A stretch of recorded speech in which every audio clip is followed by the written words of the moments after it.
So what's actually happening here? So basically it's a capital play. We're talking about digital only eliminating the used games market, which is going to kill retail distribution, but it's also going to reduce retail distribution costs, which helps Sony. It locks prices at full retail forever.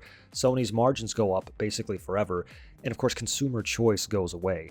So that's what's happening. Now, who's pushing this thing? Probably Hiroki Totoki. See, Hiroki's a finance guy. He was the CFO, Chief Financial Officer of Sony from 2018 to 2025. He became the interim CEO of PlayStation in April 2024, promoted to corporate CEO in January 2025. And of course, his career is capital allocation and margin optimization. He's just a numbers guy. He's a financial guy. That's it. He saw the opportunity and he pushed the strategy. I suspect what happened is that Hiroki Totoki over here, he got into power, and as a financial guy, as a money guy, his whole thing is, okay, how do I, Hiroki Totoki, prove myself to the board? How do I prove myself to the company? I know. I'm going to do the only thing. I'm going to do the only thing that financial guys and business guys know how to do. They know how to do two things, right? This is their wheelhouse. Cutting costs and then raising prices on products so that consumers get to pay more money for the same thing or less of it, right? Like when they hollow out peanut butter jars, but then tell you to pay the same amount of money for less peanut butter, that's what they're doing. Either they cut costs or they increase them, right? Or both. They cut costs for them, of course, but then just jack up the price for consumers.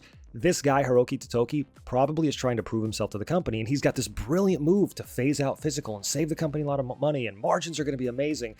He's going to end up destroying the brand and the company and making the stupid business decision, and you cannot let him get away with it. He's busy trying to prove his value to the company, and the company doesn't care. They don't care about the consumer. They want to make money. We're the ones that have to push back, because if we don't push back, these companies aren't going to do anything. So you get your ass out there, and you push back, and we kill this thing in less than a month, and then Xbox doesn't do it, and Nintendo doesn't do it, and we save the industry. Otherwise, we're toast. We're toast, and we're going into like cyberpunk dystopia, where everything is messed up and corrupt and broken. We can't let that happen. Now, who's executing the strategy? It's this guy here, Hideaki Nishino. 25 years at Sony, his background is mobile tech, payment systems, PlayStation platform operations. He became solo PlayStation CEO in April 2025. He's basically being told to run this, and that's what he's doing. And why this matters is because there's no more used games market if these guys get what they want. No price drops, you pay $60, $70, $80, $100 forever, or the game basically just disappears and you can't buy it anywhere else. Sony basically wants to own the price, they want to own the games, and they want to own the market completely. And Xbox is going to follow them if you allow Sony to do it. If you allow Sony to do this, Microsoft will follow suit.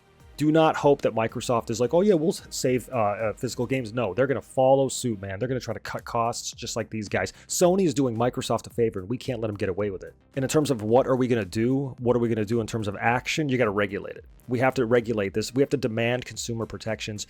You have to block this from happening. You cannot let them lock you out of game ownership. And it's not even so much about game ownership or whatever. It's not really about game ownership. But you also just don't want them to lock you out of cheaper prices. You wouldn't buy a car 20 years from now for the same damn price that it costs now. That wouldn't make any sense. If you're going to buy a car now from a used car lot, you're not going to spend full retail price on the thing from 10 years ago. You're going to buy it cheaper. You're just going to buy it cheaper. Why would anyone want to spend, $40 on an old game from 10 years ago? That doesn't make any sense. That's an anti-consumer practice, and Sony's going to do this if we let them, and Microsoft will do this, and Nintendo will do this. All of these companies will do this because they don't care about the consumer. They just want to make money. They want to bleed you dry. So again, you have to call for government regulation. You have to have the EU regulate this. You have to have the UK regulate this. You have to have the United States regulate this. And you got to vote for people, and you got to call senators, you got to call congressmen, and you got to get involved, and you have to change this, because if you don't get involved politically, nothing will happen. If you get involved politically and they change this, they pass a law, that's it. They can't do anything. If you regulate these guys via the creation of laws, they can't do anything. If you create a law in the US or the EU or the UK, these guys can't do anything. They're going to have to abide by those laws. We'll shut them down quick, but you got to pass the laws. And this is a massive anti-consumer move, so it shouldn't be that difficult to get,